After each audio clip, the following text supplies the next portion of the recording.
17 years old ako, my parents told me na I had to leave America kasi there's some complications with my visa, my stay in America, that I have to go back to the Philippines.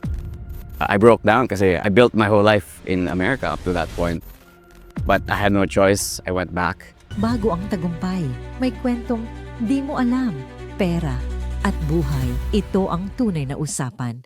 Chinkee Tan, with over 6 million Facebook followers, 2.8 million YouTube subscribers, and 2.4 million TikTok fans, is now all out to share with you the most practical, simplest path to lasting wealth. Okay, ladies and gentlemen, may pera ba sa pagkukwento at syempre naman storytelling? Sa araw na ito, we have the founder of the Filipino Story. Alam nyo, quiet storyteller lang sila but with words and move thousands of emotions. And most people would say yes. Hindi sila artista, pero mapapaiyak ka at mai-inspire ka tuwing mapapanood mo sila. So today, we're going to talk about how the Filipino story started, the stories that changed people's lives, and keeps them writing with a Filipino heart. So let us welcome Mr. Bani Logroño. The heart behind the Filipino story, and discover how his passion for sharing our untold narratives has inspired thousands to love our country and embrace our heritage. Hi, Bani. Thank you so much. Bani, I'm really so impressed with what you're doing, especially in sa the Filipino Story. Salamat. Tell us how it really got started. Paano nag-umpisa yan? It started during the pandemic po. Before we began the Filipino Story, my wife and I were making World War II documentary films about Filipino heroes here in the Philippines. Kasi yung mga kwenta na yun, medyo hindi pa, it hasn't been told yet. Yung mga unknown heroes natin during World War II. But when the pandemic began, all our projects were shut down, were canceled. But fortunately, a Filipino-American businessman contacted us kasi he was in contact with a historian, Professor Xiao Chua.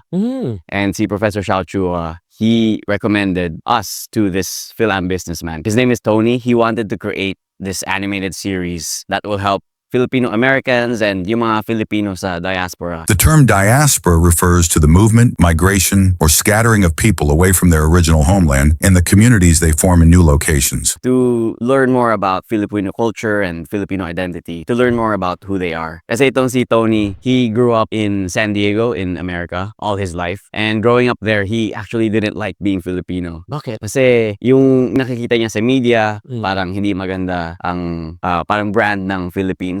There's a lot of poverty and crime and corruption. Parang yun lang ang laging pinapakita sa news. So during the time siguro when he was growing up, medyo kinahihiya niya siguro yung pinanggaling o race niya. Opo, parang gano'n. And ano din, parang he tells about he experienced racism growing up din sa San Diego. Alam mo, that adds insults to injury. Number one, hindi na maganda yung parang perception mo of your own race plus the fact, yun nga, because of your race, you're being criticized, right? Opo.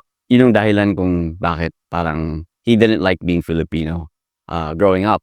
And it wasn't until he was in his 40s na that he was able to have an opportunity to come here in the Philippines for the very first time. Siyempre, parang ayaw. Kailan yung 40s? Anong taon? Parang the early 2000s yata yun. Oh, so 60 na siya ngayon? Yeah, 60 na siya. Wow. So, ayun, when he came here, he was invited to visit parang a GK village, Gawad Kalinga.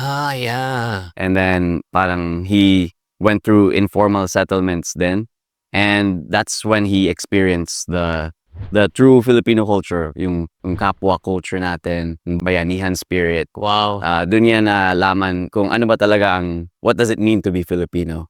And natunaw yung hardened heart for his culture, for his heritage, and nabuhay yung Bayani spirit niya. Wow. Nagka-transformation talaga. So na-awaken yung Filipino pride and Filipino spirit yan. So he came here as an American but he left as a Filipino. Wow, amazing. Alam mo, that's really so touching, no? Touching in the sense na tayong mga Pilipino, minsan nga, nagiging dayuhan din tayo sa sarili nating bansa eh. Yun nga, because we're so, yung sanay na ba tayo sa ganitong klaseng kultura? So, kaya sometimes we take it for granted. Kaya sometimes, tayong mga Pinoy, pag sinasabi natin, ibang may mga foreigners na, alam mo, ibang mga Filipinos are really different, they're so warm. Para sa anin, diba? Sanay na. Pero honestly, yun nga, if you're exposed, pumunta ka sa ibang bansa, doon mo marirealize eh. Opo. Iba talagang Pinoy. Opo. So, yun din yung parang childhood experience ko kasi ako din, I grew up in the US. Oh, And okay. so for me, hindi naman, I didn't hate being Filipino, pero parang I just didn't understand why it's important to have that identity in me. Like I was already a Christian, I'm an artist. So parang those are the identities that So, saan ka pinanganak? Dito sa Pilipinas o sa Amerika talaga? pinanganak ko sa Australia po. Okay. Opo. My parents were hopping around all my life trying to find the best place to raise their family. Okay. So eventually we settled for California sa US. And so yeah, growing up I didn't understand why it would be important yung Filipino. You have to trace Filipino back your roots, no? Opo. So it wasn't until 17 years old ako, parang my parents told me na I have to leave America kasi parang there's some complications with my visa, my stay in America that I have to leave before I become an adult. Go back to the Philippines. So syempre sa umpisa parang I broke down kasi I built my whole life in America up to that point, but I had no choice. I went back. And dun ko lang nalaman yung richness ng culture, ng history ng Philippines. Nung bumalik ka dito, saan ka pumunta? Sa anong Luzon, Visayas, Mindanao? Dito po sa Manila. So we have a parang ancestral house dito. So that's where I stayed. And then I heard na sa Rizal Park, you can learn about history there. So doon ako nag-umpisa to learn about, more about who I am. Doon nakita ko yung Lapu-Lapu statue. Sobrang laki. And that's the first time I've seen itong Filipino identity ko as like a warrior. Parang as a leader, warrior type na identity. Kasi in America, I just know that Filipinos, people always say na we're good at nursing or caregiving. Yeah. Syempre, there's Manny Pacquiao din. So yung mga surface level lang na stereotypes ng stories that I grew up with in terms of my identity. But then I saw Lapu-Lapu, and then I learned about Jose Rizal, who was our national hero, and he fought not with weapons but with words. Yeah. And he didn't use that to kill people, but to bring people to life. He used words and storytelling to ignite a revolution. Wow. So parang from that then, I already was a storyteller, I already was an artist, but that's where I kind of leaned more into it, became more interested in not just telling any stories, but stories about our culture, about history, about my Filipino identity. Wow. Parang that was the turning point where I fell more in love with my Filipino identity. And then later on, I decided to stay here. Kahit na-fix na yung immigration issues ko sa US, I decided to stay here a little bit more to learn more about my Filipino culture and identity. So I went to film school in Cebu, and that's where I met my wife. Wow.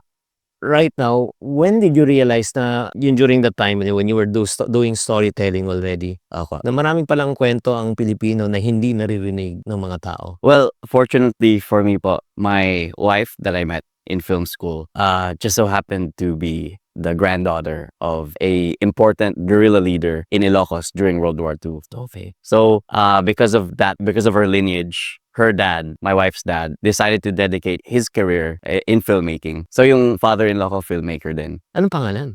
Lucky Guillermo. So When you say filmmaking, kasi there are two types of filmmaking. One is commercial and the other one is more on the historical documentary. Saan siya? so he did a bit of both. He worked on Zuma, if alam niyo yun. Yeah! Itong horror film sa 70s, yaba? Ano siya? Director siya doon o ano?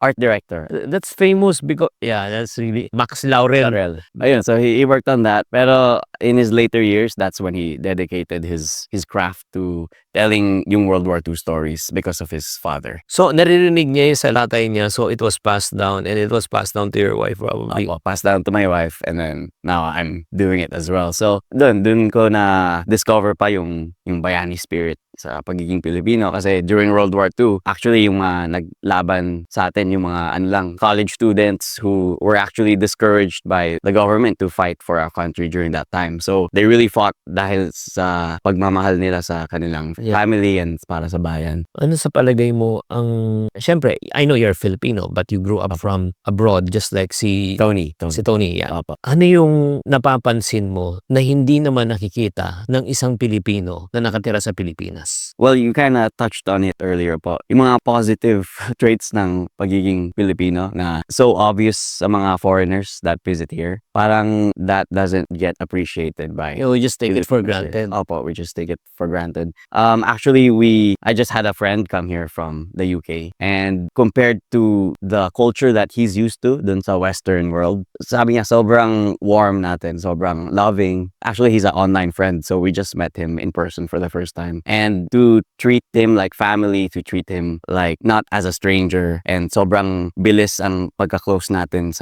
to anyone that we encounter. That's something that is unique, that people in the outside see as special for us Filipinos. So I think yun yung very distinct quality of being Filipino, that highly relational culture natin, that yung mga historians and Filipino psychologists that we talk to, they identify it as our kapwa culture. Yeah. Let's talk about the Filipino story. Di ba yung ginagawa nyo? Opo. For people who are out there na probably has no idea what's all about, can you describe it to us? So, ayun nga po, during the pandemic when we didn't have any more projects, everything was canceled, Tony contacted us to discuss working together to create this 6-episode animated series called The Filipino Story.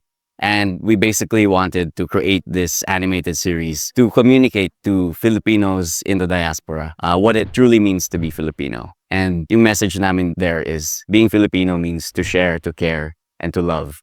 To share, to care, and to love. And to love. Galing naman. Share what? To share what we have, to share whatever we've been given by God, by the circumstances of our life. We just share it because we're a community-oriented people. Kahit this is a culture that's true even in the lowest levels of society. Even people who don't have anything, they keep sharing. Yeah, I think that's why Tony, when he visited the slums, it touched him so much na he thought he was the one who's gonna give people something when he visited. Pero it turned out that people there gave him more. Wow, and then yun to care part. To care po, I mean, for us, family is our priority. Family is number one. We care more for others than we care for ourselves sometimes. So that's distinct. Yung parang Bayanihan spirit yan. Bayanihan, opo. And then last, to love. To love means to sacrifice ourselves for the benefit of another person. And wow. And I think yun din, Bayanihan spirit. Yung word na Bayanihan actually doesn't come from the word bayan, according to the historians that we work with. Bayanihan comes from Bayani first of all. Yeah. It's Bayanis being Bayanis to each other. Wow. Opo. So yun yung grabe naman message. Alam mo, pagkatapos ng episode na ito, pag hindi pa natin minahal ang ating sarili at ating bayan, lipat bahay na tayo. Can you remember the first Filipino story that you have made aside from syempre the series? And by the way, guys, I will also post in the comment section yung animated series nila, yung link, so that you'll be able to watch it. Okay, can you give us an idea? Ano yung pwedeng i-expect nila sa animation series na ito? This animated series po was created with a target audience in mind. Yung mga Filipino who don't know anything talaga about being Filipino. So when we created it, we wanted it to be as simple and as clear as possible. Yung message niya, yung communication niya. So, sino mga characters na nandun? May characters ba doon? May storyteller o ano?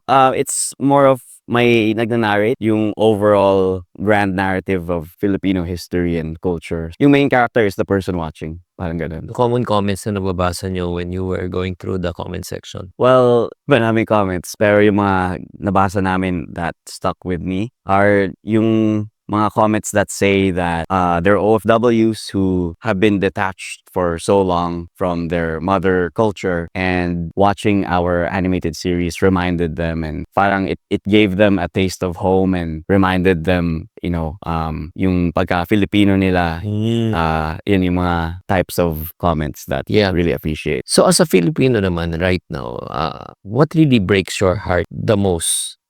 Siyempre, ngayon nandito ka na sa Pilipinas. Ano yung parang umaantig ng puso mo? Well, I guess for me is, yes, we have these cultural values that we share sa videos namin about kapwa, bayanihan, kabutihang loob. But at the same time, siyempre, that doesn't get expressed all the time. There's division that happens, whether it's politically or socially, culturally, even generationally. There are many things that divide us as a people.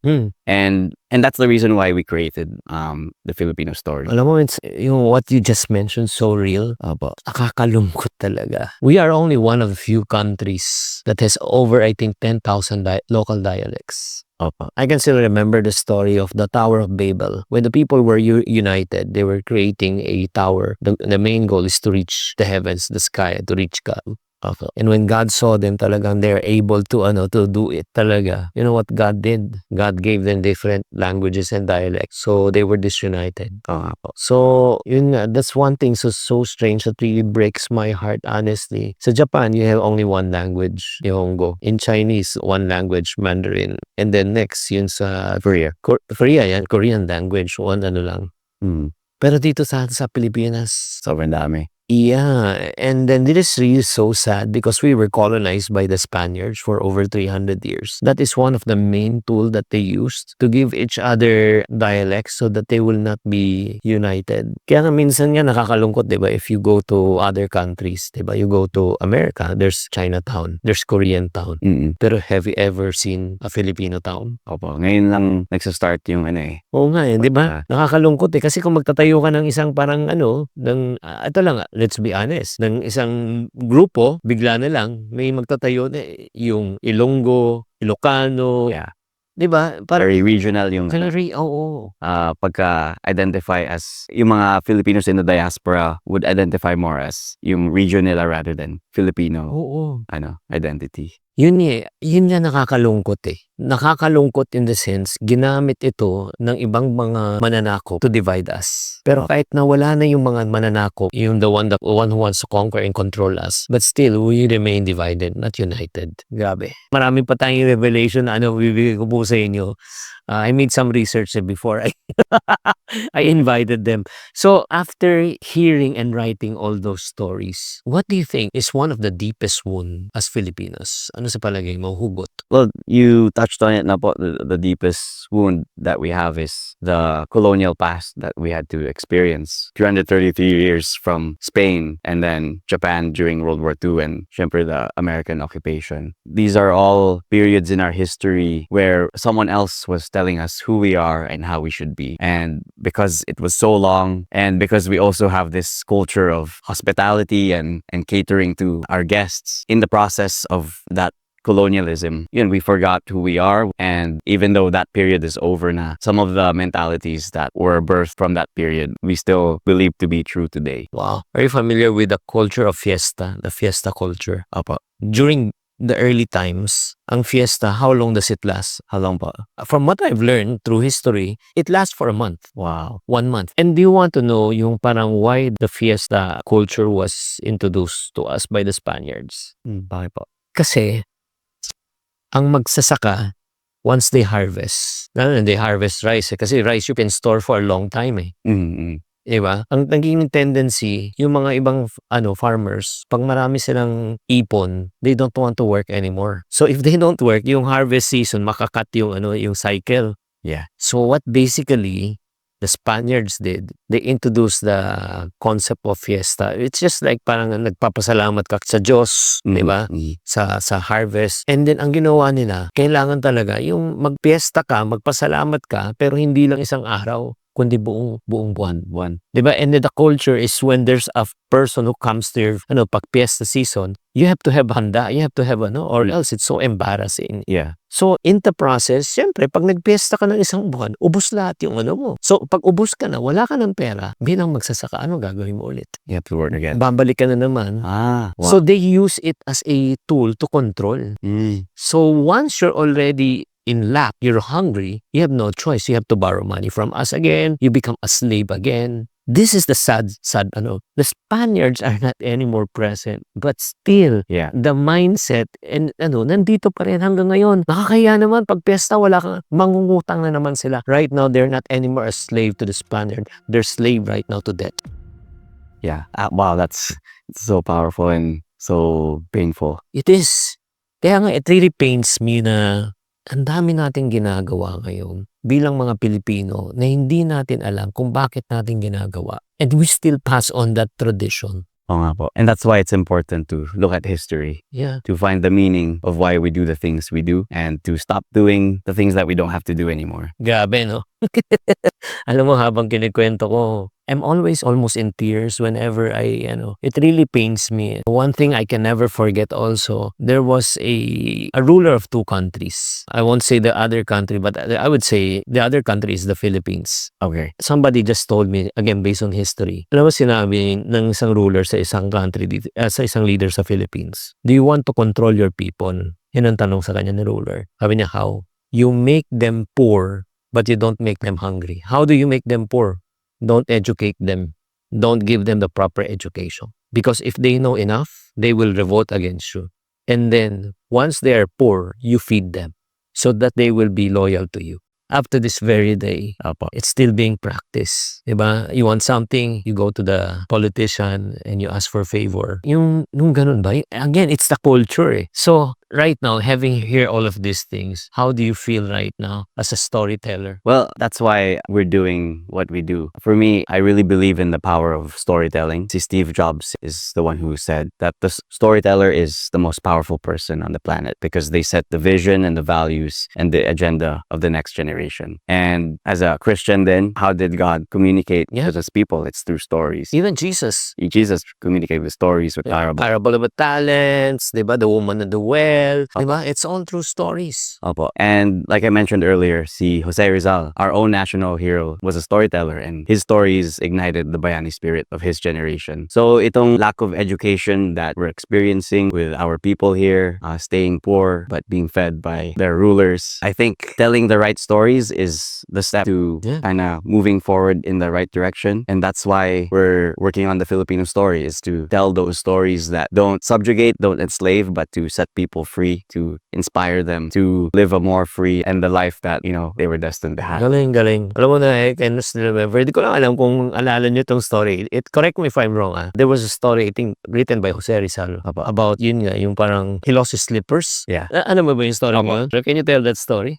Vaguely, parang he lost the slippers and then he threw away his... It was on the river, on the river. So it's flowing away. He cannot catch it. So basically, he threw his slipper, the second slipper, and the person asked, why did you throw the second slipper? At least pagka napulot, hindi lang isa, kundi dalawa. Yun nga, yung parang yung perspective niya, na talagang hindi pa rin niya inisip yung sarili niya. Iniisip niya ibang tao. And one of the most unforgettable na talagang quote by Jose Rizal for me that really made a major impact, ang taong hindi marunong magmahal sa kanyang sariling wika ay mas malansa pa sa mabahong isda. Kasi I consider myself Filipino, but I'm actually 100% Chinese. I was born and raised here in the Philippines. Pero mas matatas pa ako mag-Filipino kaysa mga ibang Pilipino. Kasi nga, dito na ako lumaki. My love for this country is really so deep also na it pains me really to see that when people complain about the situation here in our country, yes, ang dami nating mga bagay na wala. Pero kung bibilangin mo, ang dami rin nating mga bagay na pwede nating pasalamatan. Do you agree? Tama pa, opo. Siyempre, kung titignan natin, yes, there's corruption, there's pero yun nga, how I hope that the love for country as a Filipino, the love for our culture, the love for our heritage will be imparted talaga, not only to the past generation, but to the next generation to come. So right now, I would like to ask you, what type of mindset or belief system as Filipinos need to unlearn to change? We kind of touched on it earlier po, yung putting more value on other cultures rather than our own. Seeing other cultures as higher than our own.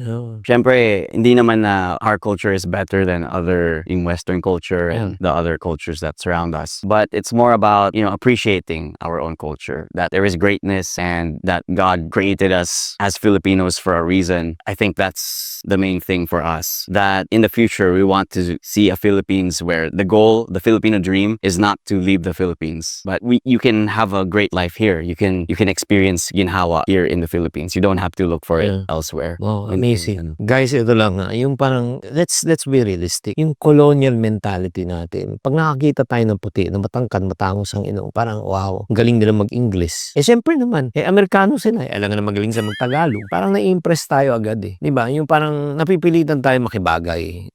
To fit into them. We should learn how to speak English. Okay, kung di ka magaling mag-English, ba't mo pipilitin? Kung Bisaya ka. Diba? So parang I think we need to have that mentality. Kung kaya nila, kaya natin. If they can do it, we can also do it. We should be proud. And the second thing that you just mentioned talaga that also caught my attention is yung kailangan magbago talaga yung perception natin sa sarili natin. No?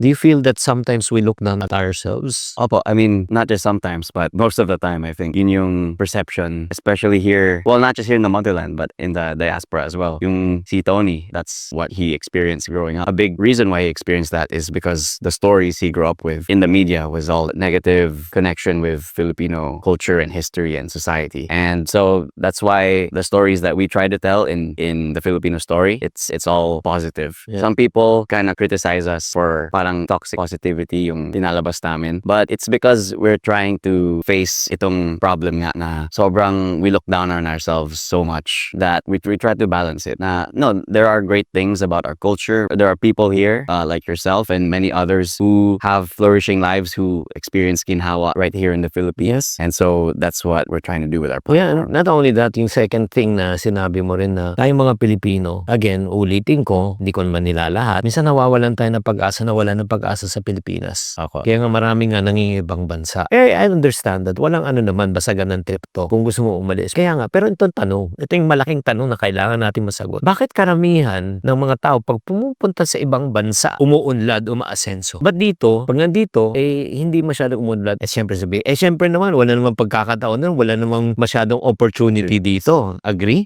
Pero do you want to know why Filipinos, kahit na sino mga Pilipino, pag pumunta sa ibang bansa, umaasenso, umuunlad? Bakit? Kasi dito, nawawala na sila ng pag-asa. Pero pagdating sa ibang bansa, ang dala nila, wala silang kapera-pera, walang lahat, pero punong-puno sila ng pag-asa. Dito lang talaga. He who has hope in the future has power in the present. Wow. When you don't have hope in the future, there's no power in the present. Bigyan mo ko isang tao na mayaman, matagumpay, pero walang pag-asa because he has only 30 days to live. Miserable ang buhay niya. Bigyan mo ko isang tao na talagang walang kapera-pera, walang lahat, pero punong-puno ng pag-asa. Maniwala ka. Uundad at aasenso yan. Yeah, I agree. So again, yes, environment takes a lot. Pero bring a successful person to any environment, that person will still be successful.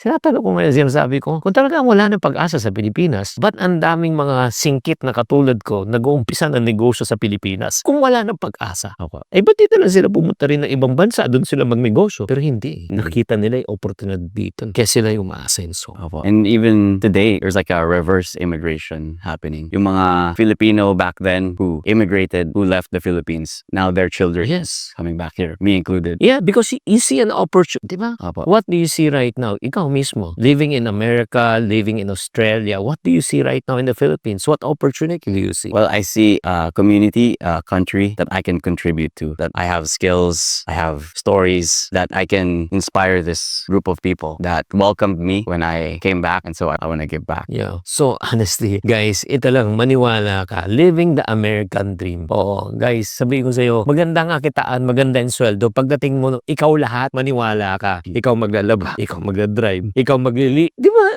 In reality, Mahirap. di ba? Tapos imagine mo magkakaanak ka. Wala kang kamag-anak doon. Paano ka magtatrabaho? Si kanino may iwan? Not unlike here in the Philippines, di ba? Oo, maaari. Hindi yung ganun kalaki ang sweldo. Pero dito, you can afford na mag-hire ka ng kasambahay. Di ba? Imagine mo, may kasambahay ka na, pinapakita mo pa kasambahay. Dito, you can afford to hire a chauffeur or a driver. Di ba sabi? Yun nga po, my wife and I are coming to a chapter in our life to raise a family na. And definitely 100% we want to do it here rather than in America.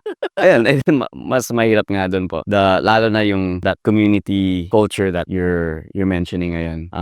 Mahirap talaga dun. Dun kasi kanya-kanya eh. Apo. Dito at least, di ba, may pag-iiwanan ka kahit kapitbahay. Pakibantay lang itong bahay ko. Di ba? Kasi alis ka magbabakasyon. Pag sa Amerika, pwede mo ba katukin yung kapitbahay? Apo, mahirap. You have to schedule it and yung daycare, mahal. Guys, maniwala kayo. Tanungin nyo na lang yung mga kababayan natin na sa abroad. Again, I'm not I hope you walang masama. Kung lumipat ka, walang problema doon. May isang nga kaibigan ako na, kasi nga, my wife is telling me, let's consider other country to retire there. Sabi niya, maganda lang yan. Magbakasyon, sabi ng kaibigan ko. Maganda magbakasyon sa ibang bansa. Pero tumira doon, iba. No ba? Iba kasi talaga ang Pilipinas. If every Filipino could read one post from your channel, isang post, isang banner, what do you think it will be? One post. Mm. Well, the core message of all the videos we produce is that we are one people on the same journey, on the same boat. This is what we want every Filipino to remember. This is what we're reminding them who they are, that we are all one people. No matter where you are in the world, kung ano man ang kwento ng family mo, whether you guys immigrated in Australia or Europe or America, wherever, we're still one people. From the very beginning, when we were still Austronesian people, we were always a type of people who would travel all over the world in search of ginhawa. But we always remembered to come back home and serve each other. We love each other like one family, with one heart. And so this is a culture that's been nurtured since the very beginning for thousands of years. And that's what we want to remind people through our work, that we're one people on the same journey. One people, one journey, and one boat. Yes, one people, same journey, same boat. Isang lahi, parehong paglalakbay Sa isang balay. o sa isang bangka. Grabe, that's amazing. So, if you have one message that you can say to every Filipino, especially those people who have lost hope in our country, ano sa palagi mo magiging mensahe mo? What's your message? Well, for the Filipinos who have lost hope in our nation, don't lose hope. I mean, as long as we're still here, as long as we're still alive, as long as we still have each other, then there is still something to hope for in the future. There is still an opportunity. There is still a reason to dream for a better future. And in the Filipino story, that's what we want to do. We want to awaken the hearts of the Filipino to dream again, to dream of a better future. Just because we have experienced so much negativity and challenges in our past doesn't mean that we are a sinking boat. Yeah. Actually, the challenges that we've had in the past are the reason why our values have become stronger. It was the Bayanihan spirit. It was the kapwa, the heart of having kapwa in our hearts that allowed us to face and go through some of the darkest times in our history. World War II, the Spanish colonial period, it was through Bayanihan spirit, and it was through stories that were told by our greatest heroes that ignited that Bayani spirit Yeah. in our people, in our generation. So don't lose hope. Always remember that we are a people who care for each other, who love one another. And it is through remembering who we are that we can have better hope for our future, that we can get to a future where ginhawa is experienced by everyone. Wow, amazing. Grabe, mga kapatid. Yeah, huwag tayong mawawalan talaga ng pag-asa sa sarili nating bayan at bansa. Siyempre, kasi minsan iisipin, ako, grabe yung korupsyon. Alam mo, ito lang gusto nyo malaman ba't may korupsyon? Kasi maraming matitinong tao at Pilipino, katulad mong nanonood, ayaw mo pumasok sa gobyerno. Ayaw mong pumasok baka makorap ako Kakainin ako ng sistema. Para sabihin ko po sa inyo totoo, ang kapangyarihan, katanyagan, kaperahan, hindi kayang baguhin ng tao. Yumabang nga nangurap nga Ang kapangyarihan, katanyagan, kaperahan, hindi kayang baguhin ng tao, pero kayang ilabas ang tunay niyang pagkatao. Dati ng korap yan, wala nang makukorap. Dati ng mayabang yan, wala lang ipagyayabang. Nung nagkaroon ng pagkakataon, lumabas ang tunay na pagkatao. Ilagay mo isang matuwid na tao, di ba? Right now, it's such a great inspiration in the city of Pasig. Yeah. I have really so much hope of seeing one person standing up to fight corruption, having good governance. Diba? Just the mayor of Pasig, si Vico Soto, which I also interviewed and sat on the same chair. Wow, really? Sabi ko, if one person is willing to stand up for what is right and stand for righteousness, alam mo, it can really change the entire nation. That's the reason why evil men triumph is because when good men Do nothing. do nothing. And I always tell you guys, tayong mga Pilipino, kahit sa opisina probably nabubuli ka. Kasi ikaw yung pinaka-unang pumapasok, ikaw yung pinaka-huling umuwi at tawag sa'yo, sip-sip, di ba? Sa school, parati ka nag-aaral, hindi ka nag-cheat, di ba? Gawin mo yung tama because a person who's standing for righteousness is the majority. And not only that, if you stand for something, you will not fall for anything. Kaya nga paglaban natin kung anong pinaglalaban mo, diba? Huwag kang matakot kung gumagawa ka ng tama. Ba't ka sasabay sa agos? Diba? You go against the flow. So, right now, how can we support you guys? We as ordinary Filipinos, how can we support your channel? I mean, we're just starting, but so the best way to support us is by sharing our videos, sharing our channels, and whenever these conversations come up, when you're hanging out with friends about Filipino culture, the problems that we have in our country, it's great when people can share some of our videos to kind of help those conversations. Sa mga teachers, some of them are already using our material for their classrooms, so that's very helpful as well. In the future, we're gonna have impact projects to not only create videos that inspire people, but also do something with that inspiration that creates a real impact on our community. So if you guys want to be a part of that, then you can be a part of our volunteer group, our volunteer force. It's called the Balangay because the Balangay is the ancient boat that our ancestors ancestors used thousands of years ago Oh. to go around the Philippines, and it was in the Balangay that Kapwa and Bayanihan was first born. So you can join the Balangay on our website, thefilipinostory.com, and that's where we will announce our impact projects around the Philippines, impacting different communities, not just small communities but indigenous communities as well, and that's the future for our platform. Grabe mga ka-Iponaryo, tayong mga Pilipino, di ba? Kung may katipunero tayo, syempre naman, tayong mga Iponaryo, pinaglalaban natin, nung katipunero, pinaglalaban nila maging malaya. Ika nga, yung pananakop ng ibang bansa, tayong mga ka-Iponaryo naman, pinaglalaban natin maging malaya tayo sa utang, sa financial stress. Ngayon, may pagkakataon na isama na rin natin tong adhikain natin na ito, na ipagmalaki din ang ating lahi, ipagmalaki din natin na tayo po ay Pilipino, ipagmalaki po natin na tayo po hindi matangkad kahit na ikaw ay pango. Kahit kulay kayong manggi ka, ang importante, di ba? Ang importante, huwag natin kahiya. Huwag ka na mag-whitening lotion. Pagmalaki natin na yung mga puti, di ba? Yung mga puti, gusto nila talaga makigaling. Oo, tapos tayo naman, gusto natin. Grabe. Alam mo mga ka-friendship, talaga, really such an honor to really get to know you guys. It really inspires me more to do what I'm doing right now and gives me more meaning and depth. Na talagang nakakalimutan kasi natin na, dahil sa dami natin problema, nakakalimutan natin yung paano tayo nagsimula. Kaya nga sino ba nagsabi? I think si Jose Rizal din eh. Ang taong hindi marunong lumingon sa kanyang pinanggalingan ay Di makakarating sa kanilang paroroonan. may stiff neck. Well, anyway, si Bani ba nag-iipon? Yan ang tanong. Do you make ipon? Well, I'm married. Ang asawa ko po ang Nag-iipon. in charge sa funds natin. It's a challenge kita na mag-ipon ngayon.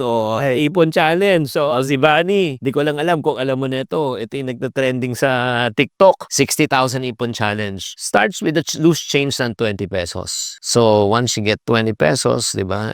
Just shade how many 20s. Let's say 5. Put the money here, the coins and the bills here. Just roll it up. From 20, if you save this, may 1,000 ka. Then go to 50. And then pag nabuo mo yan, unconsciously have 60,000 already.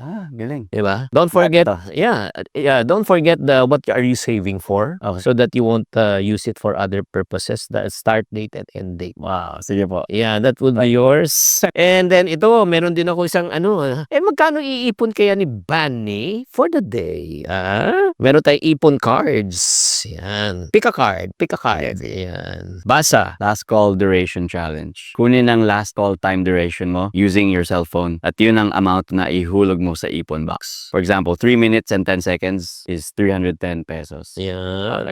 So, yan ay hulog mo. So, yan, may challenge kay ni Mrs. Gagamitin mo na rin yan. Thank you very much. And then, syempre, I will give you one whole set of my Yayamanin book collection. Oo. Ito, magaganda itong mga title na ito. Talagang Pinoy na Pinoy talaga. Oo. Yan. Ito.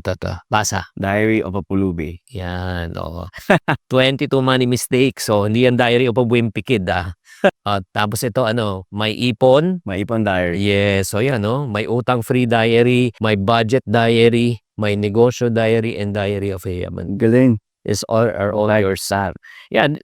Thank you guys for your support. That book already sold, I think, 2 million copies already. Oh, wow. Yeah, that Congrats. Papulubi. So again, please, where can they get in touch with you guys? Do you also do production for other people or companies also? Do you do that? Sa ngayon, I'm just focused on the Filipino Story. Pero yeah, I'm a freelance technically. So how can they get in touch with you if they want to hire you and talk to you? The best way is through Instagram. Bani Logroño is my handle. But you can email me also at bani@thefilipinostory.com. Thank you very much, guys. Sana naman na-inspire kayo na buhay ang inyong puso't diwa bilang isang Pilipino. Proud to be a Filipino talaga, mga kapatid. Oo. Ito lang FYI, ako po ay laking tondo. Hindi ako lumaki sa farm. Okay? Just want to clarify that. So mag-comment kayo sa comment section kung anong pumukaw ng iyong isipan, damdamin bilang isang Pilipino. At sana naman, huwag nating ikahiya ang ating lahi. Katandaan po kung paano tayo nagsimula. At alam ko po, darating po ang panahon. Giginhawa at aasenso rin tayong lahat. Dahil ako naniniwa, bawat Pilipino, darating ang araw, aasenso at magiging milyonaryo. Thank you very much. Tatandaan, parati ko sinasabi dito, tamang karunungan, tamang disiplina po ang susi sa pagyaman. Bago ang tagumpay, may kwentong di mo alam. Pera at buhay, ito ang tunay na usapan.